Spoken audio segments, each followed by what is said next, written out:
दोस्तों, एक लड़के की शादी हुए तकरीबन 4 साल हो जाते हैं और 4 साल के बाद अचानक उसकी बीवी उससे कहती है कि मैं चाहती हूँ कि मैं आपकी दूसरी शादी करा दूँ।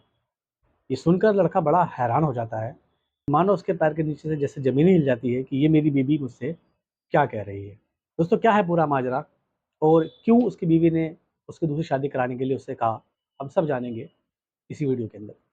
आपसे गुज़ारिश है कि इस वीडियो में बने रहें और अगर आप लोग इस चैनल के ऊपर नए हैं, तो इस चैनल को ज़रूर सब्सक्राइब करते हुए चलें। तो रिंकी की शादी हुए तकरीबन 4 साल हो जाता है और इन 4 साल के अंदर उसको कोई बच्चा भी नहीं हो पाता है। वो दिमाग से थोड़ी कमज़ोर भी होती है, उसके पति का ये कहना होता है कि इसको खाना बनाना नहीं आता, इसको यहाँ तक कि कपड़े पहनना भी नहीं आता। जब उससे पूछा जाता है लड़के से कि भई 4 साल हो गए, अब आप बता रहे हो कि इसको कपड़े पहनना भी नहीं आता है। तो लड़का कहता है कि 4 साल मुझे इसलिए हो गए ताकि समाज के लोग, गाँव के लोग कह रहे हैं कि थोड़े दिन रखो और देखते हैं फिर क्या होता है।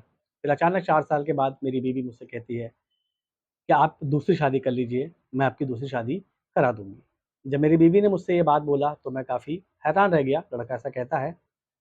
उसके बाद कुछ विचार-विमर्श करता है और विचार-विमर्श करने के बाद वो भी हाँ कर देता है। एक लड़की को देखी जाती है जो पड़ोस की एक लड़की होती है, गाँव की एक लड़की होती है, उसको देखा जाता है और उसकी बीवी खुद मंदिर में ले जाकर अपने पति की उस लड़की से शादी करा देते हैं। जिस लड़की से उसकी शादी होती है, उसको भी मालूम होता है कि इसकी पहले से एक बीवी है, लेकिन इन दोनों में आपसी अंडरस्टैंडिंग एक ऐसी होती है कि दोनों आपस में बातचीत करके राज़ी हो जाते हैं कि यानी एक ही घर के अंदर दोनों बीवी रहेंगी। जब लड़के से पूछा जाता है कि आप किस तरीके से उसको रख लोगे? तो लड़का कहता है कि मैं पहली बीवी की केयर करने के लिए यानी कि पहली बीवी की देख-रेख के लिए ही मैंने दूसरी शादी करा है क्योंकि ये दिमाग से थोड़ी कमज़ोर है। बहरहाल मंदिर में जाके ये दोनों शादी कर लेते हैं, उसकी बीवी इसकी शादी जाके करवा देती है मंदिर में। लेकिन जैसे ही गाँव वालों को ये बात मालूम लगता है, गाँव के अंदर शोर-शराबा होने लगता है, गाँव के अंदर हो-हल्ला होने लगता है कि इस तरीके की बातें हमारी आने वाली जनरेशन के लिए सही नहीं है। दोनों को गाँव से निकाल दिया जाता है।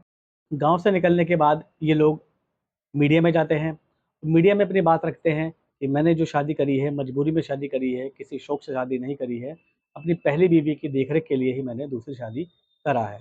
मीडिया में आके ये शख्स बताता है, हमें गाँव के अंदर आने दिया जाए और हमारे साथ में ये जो ज़्यादती हो रही है, ये ना की जाए। मैं अपनी दोनों बीवियों के साथ एक ही घर के अंदर रह लूँगा। दोनों बीवी यानी कि रिंकी और जो दूसरी उसकी बीवी होती है, उसका नाम होता है रोशनी कुमारी।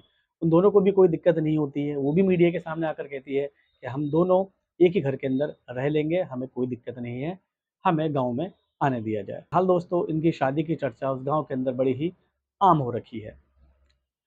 इस वीडियो में इतना ही। आपकी इस वीडियो को लेकर क्या राय है? कमेंट कर ज़रूर बताइएगा। मिलते हैं अगली नई कहानी में, अगली नई वीडियो के साथ।